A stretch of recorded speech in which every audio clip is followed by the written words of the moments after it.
Sejam todos muito bem-vindos à Fonte. Você que nos acompanha pela internet, seja também muito bem-vindo. Hoje nós iniciamos uma nova série de mensagens com o título Fé Pública. A ideia de usar esse título chamado de Fé Pública não é tentar adicionar nada àquilo que a fé já é. É apenas explicitar características a respeito da fé que nós precisamos lembrar e considerar quando nós pensamos na nossa realidade, na nossa vida no mundo. Muitos anos atrás, eu fui em uma academia, e nessa academia eu tive a oportunidade de, indo cedo pela manhã, dividir os equipamentos ali com algumas senhoras. E enquanto eu fazia o aquecimento ali na esteira, eu as ouvia conversando, meu pastor isso, meu grupo aquilo, na igreja aquilo. E um dia eu resolvi me apresentar e falei, olha, prazer, eu sou pastor, eu vejo que vocês conversam muito, vocês são cristãs também, elas falaram a igreja onde elas iam. E a partir dali começou uma amizade muito curiosa, porque quando nós nos encontrávamos pela manhã na esteira, nós conversávamos sobre coisas relacionadas à igreja. Mas uma das vezes em que nós estávamos na esteira, outras pessoas chegaram na academia e pediram para que se tocassem as músicas típicas da academia. A pessoa queria uma música mais agitada, mais animada para começar o seu dia, e começou a tocar aquelas músicas que você deve conhecer da academia. Vocês que vão na academia, né? Mas você já sabe que é aquela música mais animada, e naquele momento, uma das senhoras vira para o meu lado e diz o seguinte, nossa, essa música é muito ruim, né? E eu concordei com ela. A música realmente não era muito legal. Foi então naquele contexto que ela falou o seguinte, seria muito legal se nós tivéssemos uma academia cristã, porque nós ouviríamos os nossos hinos e louvaríamos o Senhor. E eu confesso que eu não sei como que eu poderia melhorar meu polichinelo com castelo forte. Eu confesso que eu não sabia exatamente como fazer isso acontecer. Mas naquele momento onde ela me apresentou a possibilidade de uma academia cristã, eu perguntei para ela se não seria melhor se a gente fosse cristão na academia. E se o contrário fosse verdade? E se ao invés da gente tentar fazer a academia funcionar ao nosso favor, nós vivemos como cristão numa academia, como ela é? Essa é a diferença entre olhar para a fé como algo pessoal, escondido, fechado, e olhar para a fé como alguma coisa que é realmente pública. Como nós cantamos, aquela cidade que é difícil de esconder, a luz que é difícil de esconder, uma cidade que é iluminada, que é difícil de esconder sobre o monte. Que dissemos, como Jesus Cristo nos ensina, luz nesse mundo que está em trevas. Ao invés de nos retirarmos do mundo, sermos colocados no mundo e vivemos ali a vida cristã. Mas é claro que uma fé pública tem os seus desafios. É evidente que viver uma vida que entende que o nosso lugar é ali no mundo, ela encontra os seus desafios. O principal desafio que nós encontramos é a omissão. Embora nós consigamos entender a ideia de ter uma fé que é ativa no mundo, na maioria das vezes, nós nos omitimos da nossa própria responsabilidade de fazer alguma coisa. Por um outro lado, na tentativa de evitar a acomodação, a omissão, alguns se acomodam àquela realidade. Como se a vida no mundo tivesse que ser adaptada às nossas convicções e nós tivéssemos que fazer da nossa mensagem mais palatável e mais próxima da realidade. Mas o Senhor Jesus Cristo nos chamou para ser sal desse mundo, e não um sal que perde um sabor nesse mundo. Nós temos uma função, um lugar, um propósito. Nós não podemos nos esconder, nós somos luz, mas nós também somos sal. Nós temos uma função aqui.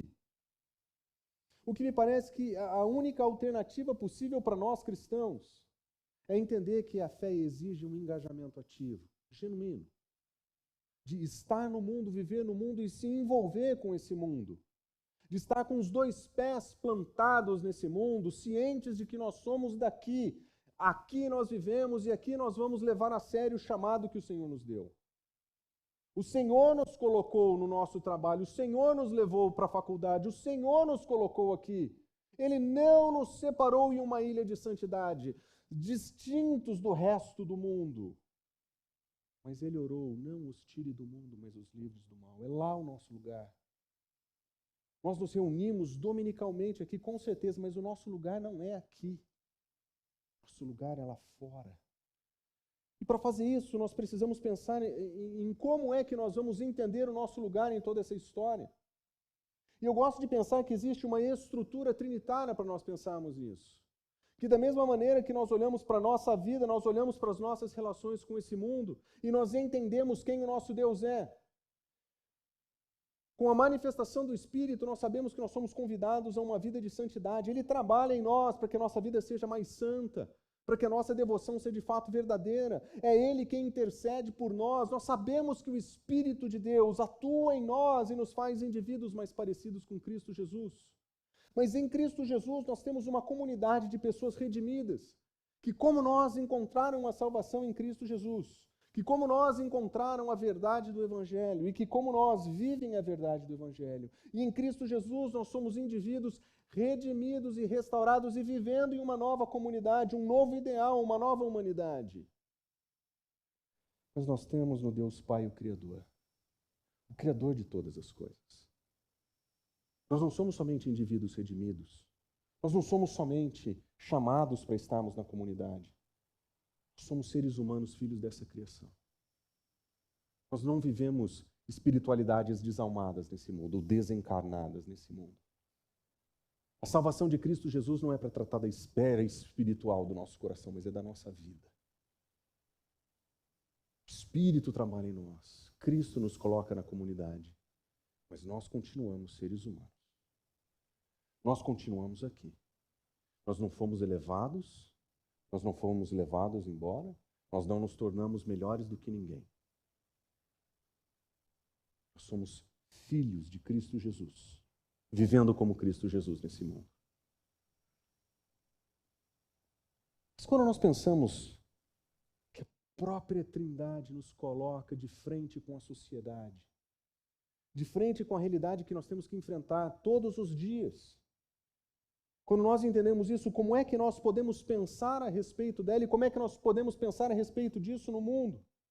Acredito que existem dois princípios fundamentais que orientam a vida nesse sentido, e o primeiro é nosso amor a Deus. Qualquer coisa que nós vamos fazer nesse mundo, nós amamos em primeiro lugar o nosso Deus, nós pensamos em primeiro lugar no seu reino, a nossa devoção é dada a Ele, a nossa prioridade é dada a Ele. Mas nós amamos o próximo como nós amamos a nós mesmos. Essas duas realidades da vida cristã não podem ser separadas. Desses dois mandamentos dependem a lei e os profetas, nos diz o Senhor. Desses dois mandamentos nós temos a síntese da religião cristã. Nós amamos a Deus, mas nós amamos ao próximo. Mas quem é o próximo? Você perguntaria.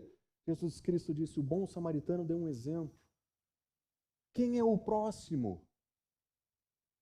Qualquer um é o seu próximo. Não são somente os seus irmãos. Não são somente os que pertencem à tua religião, não são aqueles somente que pertencem à tua comunidade, mas todo aquele que precisa de ajuda é nosso irmão, é o nosso próximo, e a ele nós temos que ajudar. E quando nós pensamos em ajudar o próximo dessa maneira, nós precisamos ter dois horizontes claramente definidos na nossa mente. E o primeiro deles é que nós estamos aqui a serviço de Cristo Jesus, nós fazemos tudo por causa de Cristo Jesus. Nós fazemos tudo por causa do Evangelho, porque nós queremos que esse Evangelho seja de fato pregado, nós queremos que essa mensagem seja de fato anunciada. É por Cristo Jesus que nós estamos aqui. Mas nós não estamos somente aqui por Cristo Jesus. Nós estamos aqui também por causa do nosso compromisso com o bem comum. Nós estamos aqui para apresentar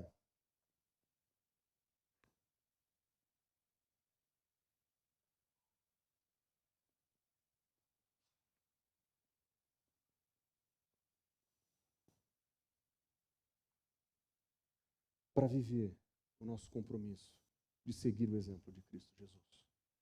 É Ele quem diz que em tudo nós devemos fazer pelas outras pessoas aquilo que nós gostaríamos que elas fizessem por nós. Em todas as coisas. Nós fazemos tudo pelo Evangelho, mas nós fazemos tudo pelas outras pessoas. Nós queremos viver por Cristo Jesus nesse mundo. Nós queremos viver pelo bem comum nesse mundo. E nós queremos fazer isso considerando as virtudes que Cristo Jesus nos ensina. Nós sabemos que quando nós estamos no mundo, nós representamos a Cristo Jesus no mundo. Nós sabemos que nós vivemos como Cristo Jesus no mundo. Nós sabemos que nós estamos ali para representar os valores que Ele ensina. Então, quando nós pensamos em uma fé que é de fato pública, Nós lembramos dos compromissos que nós temos com o Senhor, com as virtudes que Ele nos ensina. Porque cristãos verdadeiramente transformados pelo Espírito Santo, individualmente manifestam o fruto do Espírito. Cristãos que são moldados pela comunidade cristã, manifestam os valores do reino. Mas nós precisamos fazer com que isso aconteça no contexto da vida no mundo. Nós precisamos colocar os dois pés no mundo e viver um cristianismo que é centrado em Cristo Jesus e o bem comum, pensando na outra pessoa. Essa é a proposta da nossa série, é isso que nós queremos fazer. E é por isso que nessa série nós vamos conversar sobre o nosso lugar no mundo. Nós vamos conversar sobre a nossa relação com a arte. Nós vamos conversar sobre a nossa relação com a política.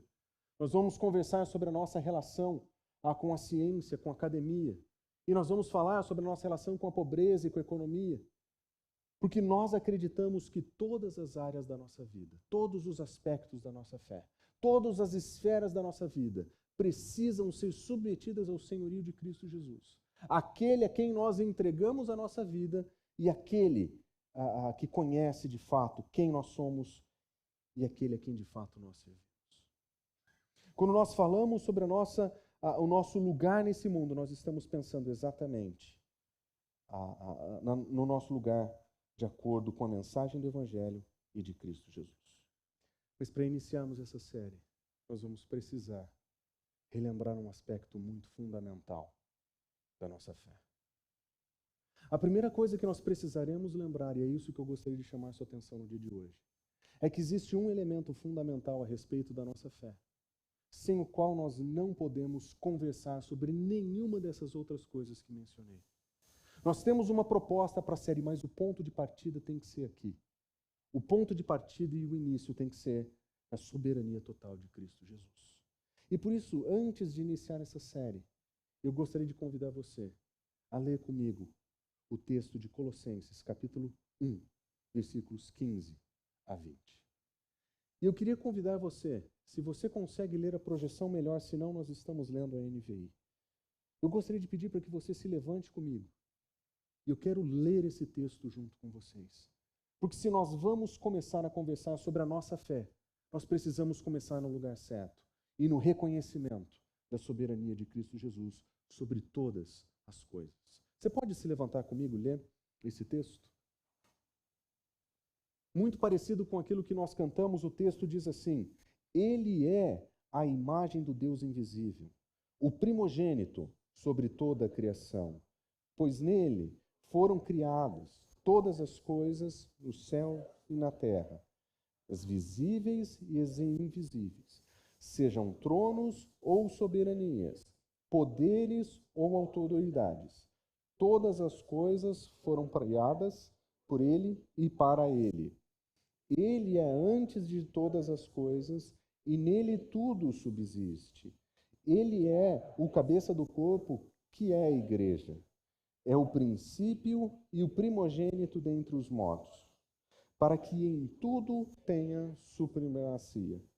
Pois foi do agrado de Deus que nele habitasse toda a plenitude e por meio dele reconciliasse consigo mesmo todas as coisas, tanto as que estão na terra quanto as que estão nos céus, estabelecendo a paz do seu sangue derramado na cruz. Antes de nós iniciarmos a série, eu quero que você preste atenção em quantas as vezes o autor usa a palavra toda nesse texto. A ênfase do autor em descrever a soberania de Cristo Jesus e a supremacia dele inclui todas as coisas. E observe quantas palavras de autoridade são descritas aqui para Cristo Jesus. Ele é o princípio, ele é o primogênito, nele tudo é criado, ele cria todas as coisas, ele é antes de todas as coisas, tudo subsiste nele, ele é o cabeça, a supremacia, a plenitude. Esse é o nosso Senhor Jesus Cristo. E quando nós olhamos para o nosso Senhor Jesus Cristo dessa maneira, nós enxergamos a sua soberania sobre todas as coisas.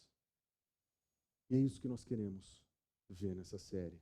E é aqui que nós queremos começar a nossa reflexão sobre o nosso lugar no mundo, reconhecendo o lugar do nosso Senhor no universo. Vamos orar? Pode se sentar. Senhor Deus, muito obrigado por esse tempo que nós vamos ter em comunidade para estudar essa série. Muito obrigado porque o Senhor, na sua palavra, nos ensina aquilo que é fundamental para o nosso entendimento, fundamental, Senhor, para o entendimento do nosso lugar nesse mundo, Senhor. E nós pedimos que durante a mensagem de hoje, o Senhor relembre o nosso coração de quem o Senhor é e de quem nós somos nesse mundo. Nós pedimos que o Senhor fale conosco usando a sua palavra, Senhor. E nós pedimos que o Senhor nos ajude a colocar em prática aquilo que vamos ouvir na tua palavra. Nós oramos, Senhor, em nome de Jesus. Talvez você já tenha usado essa linguagem. Em algum momento da sua vida, você entregou sua vida a Cristo Jesus. E nesse processo de entregar sua vida a Cristo Jesus, você deve ter dito algo do seguinte sentido: Jesus Cristo é o meu Salvador. Ou quem sabe ainda, Ele é o meu Senhor e Salvador. E essa ideia de que Jesus Cristo é aquele que salva e é aquele que tem autoridade e que é Senhor, faz parte do nosso vocabulário. E nós realmente queremos dizer que Ele é Senhor, nós lemos que Ele é Senhor, nós cantamos que Ele é Senhor, nós falamos que Ele é Senhor, mas nem sempre esse senhorio é de fato percebido nas nossas vidas. A linguagem está aí, mas a nossa vida mostra um outro modo de vida. Ao que parece, em cada área da nossa vida, nós temos diferentes senhores. Quando nós estamos na igreja, nós reconhecemos o seu senhorio, mas no trabalho, quem dá as cartas é o dinheiro. Ou quem sabe, na experiência profissional, quem manda de fato é a empresa. Ou quem sabe, o hospital. Como se ali naquele lugar o senhorio de Cristo estivesse ausente, como se ali Ele não habitasse, ou como se ali Ele não pudesse falar. Às vezes nós temos um senhorio que é apresentado dentro de casa, que é apresentado nos ambientes escolares, em outros ambientes que nós vivemos, e nós não levamos a sério o senhorio de Cristo Jesus sobre todas as coisas, em todos os lugares. Ao que parece, nós vivemos um tipo de politeísmo prático, que é a essência do nosso fracasso espiritual. Quando Miroslav Volf ele percebe isso, ele diz o seguinte: o mundo moderno, diferenciado como é em suas múltiplas esferas relativamente autônomas, em um mundo de muitos deuses, cada esfera, política, o direito, o comércio, a mídia e qualquer outro campo, impõe suas próprias regras aos que desejam dela participar. Nesse novo politeísmo, seguimos a voz de um Deus. Seguimos a voz de um Deus em nossa profissão, um outro em nossa casa e talvez um terceiro na igreja. Cada esfera resiste às exigências de um único Deus que modela a vida em sua totalidade. Ao que parece, a nossa experiência na prática é mais parecido com isso do que com o senhorio que nós professamos. Ela é mais parecida com uma vida de muitos deuses e muitas idolatrias e muitas adorações, ao invés de uma submissão que é real sobre todas as coisas. Por isso que quando eu olho para o texto de Colossenses, eu vejo duas afirmações que o apóstolo Paulo faz ali, que mudam completamente o nosso modo de entender quem o nosso Senhor é e a nossa relação com esse Senhor, que eu gostaria de chamar a sua atenção. A primeira é que Ele é Senhor sobre toda a criação. Se você observar esse poema dividido em duas estrofes muito claramente definidas, ele trata sobre a relação de Cristo Jesus com a criação, e ele inicia mostrando o senhorio de Cristo sobre toda ela. Ele diz: Ele é a imagem do Deus invisível, Ele é o primogênito sobre toda a criação, Ele está acima de tudo o que é criado. Cristo Jesus não é somente o Criador, Ele está acima, Ele tem poder sobre essa criação. Ele não é um Deus que inicia um processo e abandona, Ele é um Deus que se faz presente, um Deus que manifesta a sua autoridade, deixando claro que Ele é aquele que tem autoridade sobre toda ela. A palavra usada pelo autor é a palavra, Ele é o primogênito de toda a criação. E a palavra primogênito dá a ideia de aquele que tem autoridade, primazia, superioridade sobre toda a criação. E a ideia de um Deus que é soberano sobre tudo isso é alguém que manifesta essa imagem de um Deus que é invisível. Cristo Jesus é a expressão visível daquilo que nós não podemos ver no próprio Deus. Ele é a expressão exata do ser de Deus. Ele é Deus como Deus é. Ele é aquele por meio de quem nós conhecemos quem Deus é. Ele é o primogênito sobre toda a criação. Mas nós vemos também que nele foram criadas todas as coisas no céu e na terra, as visíveis e as invisíveis, tronos ou soberanias, poderes e autoridades. Todas as coisas foram criadas por ele. Paulo, quando nos ensina a respeito de crer em Jesus Cristo, ele diz, nele foram criadas todas as coisas. Ele é aquele em quem todas as coisas são criadas. E além disso, ele é aquele por meio de quem as coisas são criadas. E ele é aquele para quem as coisas são criadas. Como Criador de todas as coisas. Jesus Cristo, ele é o lugar, ele é aquele que cria e ele é aquele que recebe o objetivo da criação.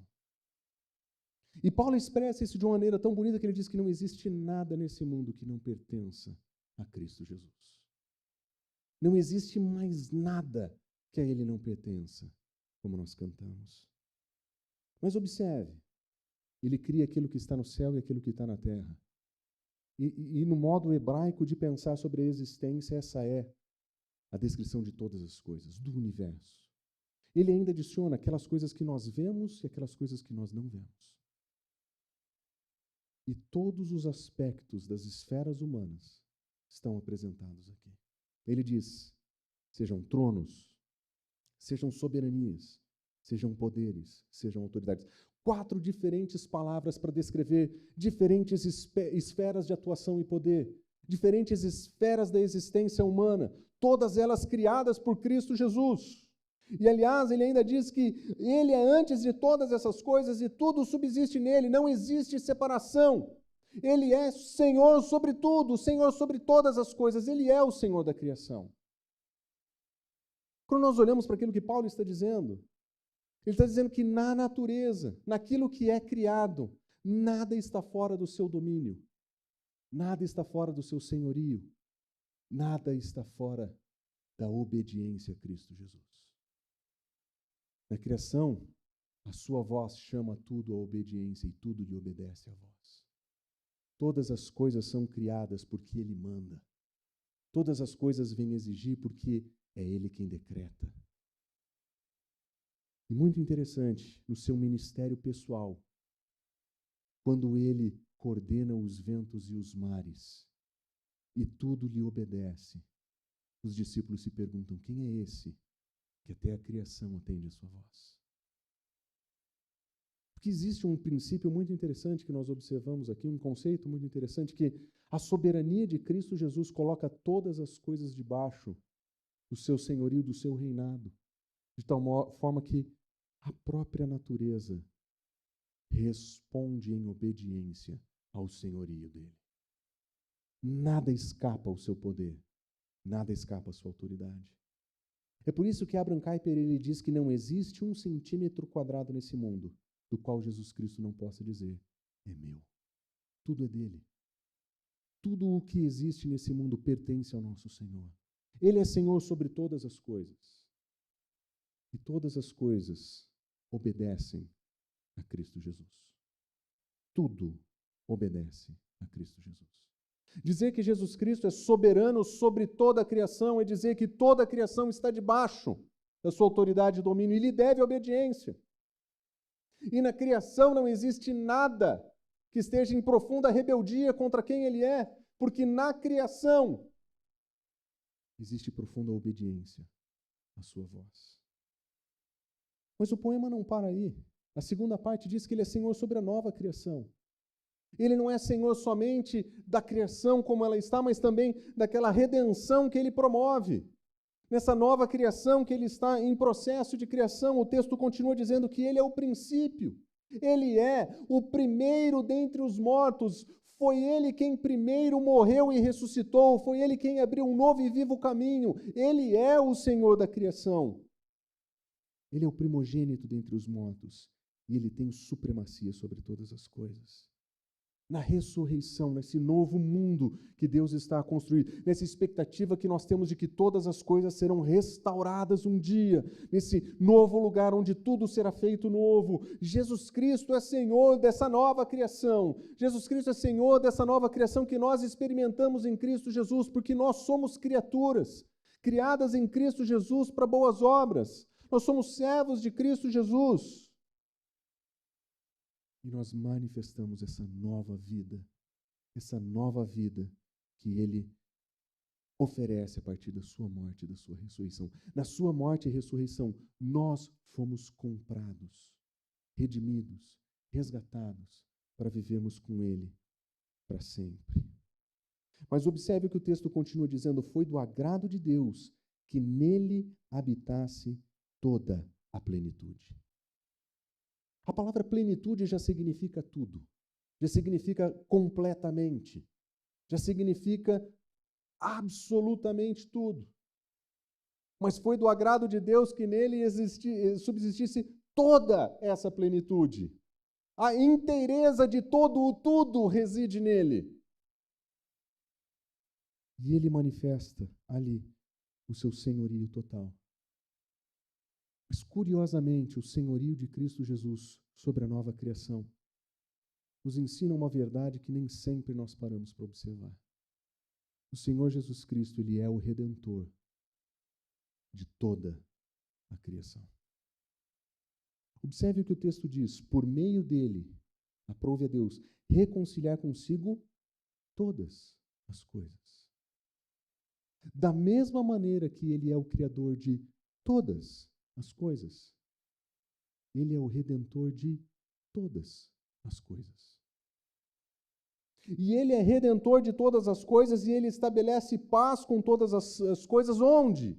Na sua morte de cruz, no seu derramamento de sangue.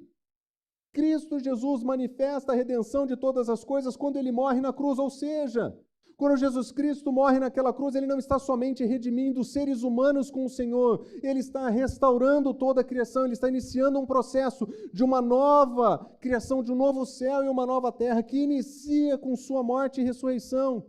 Na sua morte, todas as coisas são reconciliadas com Ele. Toda a criação, em todas as suas esferas, em todas as suas partes, não somente pertencem a Cristo Jesus, mas são redimidas por Cristo Jesus. E ele diz: todas as que estão no céu, todas as que estão na terra. Jesus Cristo é Redentor de toda a criação. E Ele reconcilia todas as coisas.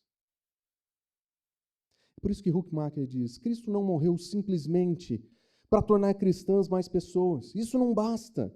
Sua obra é grande demais. Ele morreu para que pudéssemos ser humanos, vivendo e agindo de modo humano, como Deus originalmente nos intencionou para viver, em amor e liberdade. Cristo não é redentor somente dos cristãos, nem o guru daqueles que lhes seguem o culto, tampouco o Senhor somente da nossa fé. Não devemos ter fé na fé. Ele veio redimir e restaurar toda a criação e ser o seu supremo juiz.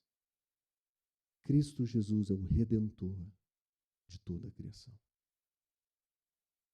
E quando nós pensamos no senhorio de Cristo Jesus sobre todas as coisas e nós aprendemos que todas as coisas lhe devem obediência, na nova criação nós aprendemos que tudo deve obediência a Cristo Jesus.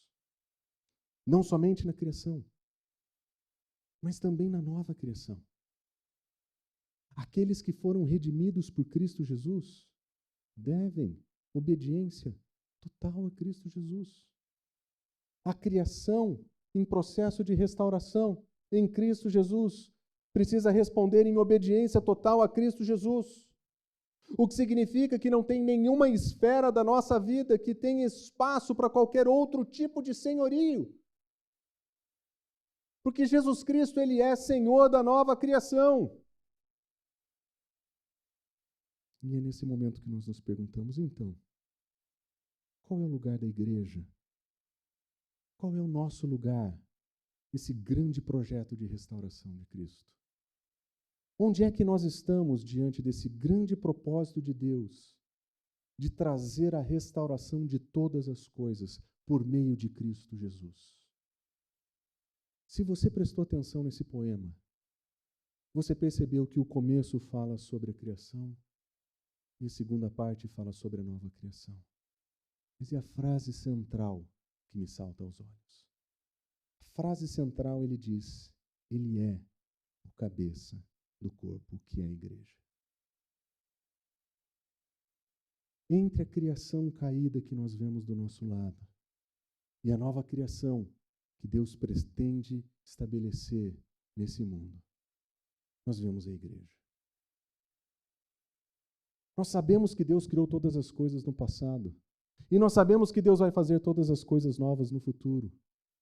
Somos nós que estamos aqui hoje, no meio desse processo, como seres humanos redimidos por Cristo Jesus. Seres humanos que são transformados pelo poder do Espírito, que são incluídos em uma comunidade e respondem a esse Deus Criador aqui.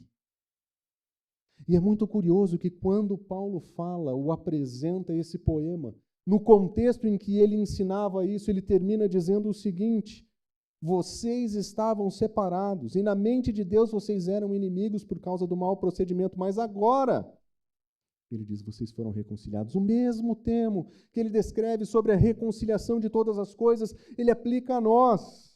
Pelo corpo físico de Cristo Jesus, mediante a morte, para apresentá-los santos e inculpáveis diante dele, livres de qualquer acusação, desde que continuem alicerçados na fé e se afastem da esperança do Evangelho que vocês ouviram e que tem sido proclamado a todos os que estão debaixo do céu. Ele diz que nós que somos resgatados, nós somos portadores de uma mensagem, nós somos receptores de uma mensagem transformadora, e nós somos propagadores dessa mensagem.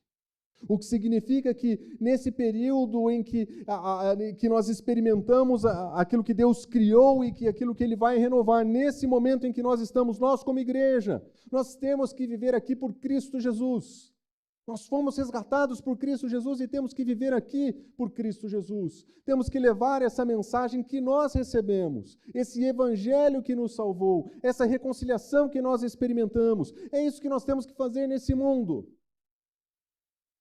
Mas ele também diz, nós precisamos viver pensando no bem comum. E ele diz, é para isso que vocês vivam de maneira digna do Senhor e em tudo vocês possam agradá-lo. Ele não diz em parte, ele não diz na igreja, ele não diz somente nas expressões religiosas, ele diz em tudo.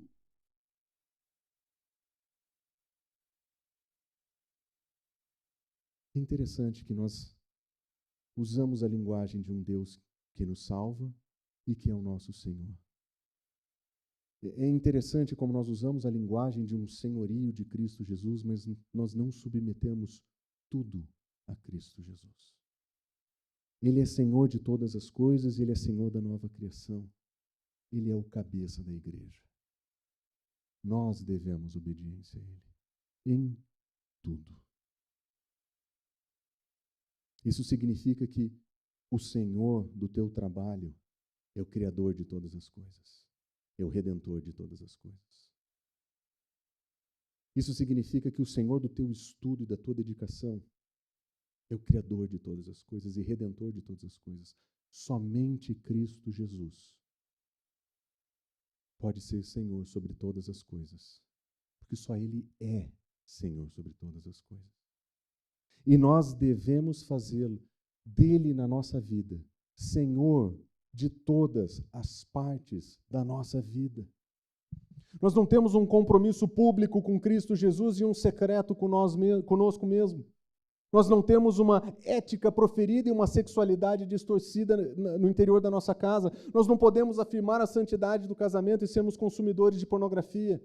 O senhorio de Cristo Jesus tem que fazer parte, toda parte. Nós não podemos falar que corrupção é errado, mas quando aparecem os impostos, nós tratamos de maneira diferenciada. Quando chega o momento de pagar os nossos devidos impostos e nós dizemos que nós temos que fazer de maneira diferente, se nós somos contra a corrupção, isso faz parte da nossa ética, nós não podemos nos deixar corromper por isso. Isso vale para a nota fiscal que eu não dou, isso vale para o produto que eu importo, isso vale para a venda que eu não emito nota, isso vale para a nossa vida como cidadãos. Essa é a nossa vida pública. Não adianta ter confissões que dizem que o Senhor, Ele é Senhor sobre todas as coisas, mas Ele não habita de fato e transforma de fato a nossa vida pública. Nós não podemos cantar sobre o seu senhorio aqui e viver como se Ele não existisse no mundo. Ele é Senhor sobre todas as coisas, sim. Ele é Senhor sobre a nova criação, sim. Então todas as esferas da nossa vida têm que estar debaixo desse senhorio. Nós não podemos escolher quais são as partes que Jesus pode cuidar. Nós não podemos oferecer para o nosso Senhor somente a nossa vida espiritual. Nosso Senhor, Senhor de todas as coisas, Senhor da nova criação, e quer ser Senhor sobre toda a sua vida. Por isso que quando nós falamos sobre uma fé que é pública, nós estamos pensando em como que isso acontece quando nós não estamos aqui. David Garland fala o seguinte: você não pode dizer que tem Cristo no seu coração e mantê-lo fora do mundo no universo. A salvação de Deus é universal em escopo. Deus começou com toda a criação e terminará com toda a criação. Cristo reina supremo sobre todos nós. Todo o universo está em sua mão amorosa. E se Cristo é Senhor sobre toda a criação, então Cristo é Senhor sobre todos os aspectos da vida humana. Isso inclui no nosso mundo social, a comunidade cristã e o nosso ambiente. Todas as coisas. O que significa que o modo como nós pensamos a respeito de política tem a ver com o senhorio de Cristo Jesus. Isso significa que o modo como nós pensamos sobre a ciência tem tudo a ver com o senhorio de Cristo Jesus. Isso significa que o modo como nós pensamos na economia ou na pobreza, ou na cidade, ou nos afazeres da vida comum, quando nós pensamos no trabalho e na educação, todos os aspectos da nossa vida têm que estar debaixo do senhorio de Cristo Jesus.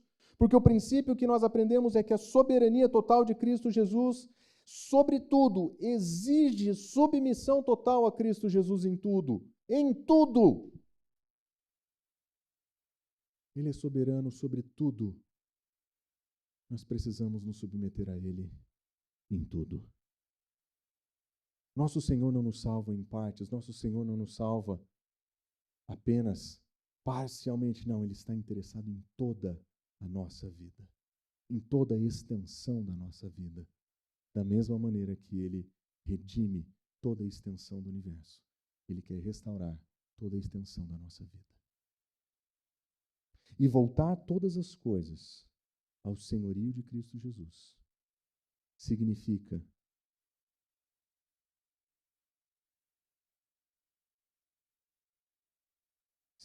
voltar para o texto de Colossenses e relembrar que Ele é o único soberano Senhor. Nós não temos muitos deuses. Nós não podemos ter muitos senhores. Nós não podemos ter uma vida dividida. Nosso Senhor, Ele é Senhor soberano, único, e Ele é exclusivo. Miroslav Volf estava certo. Nós vivemos um certo politeísmo pragmático.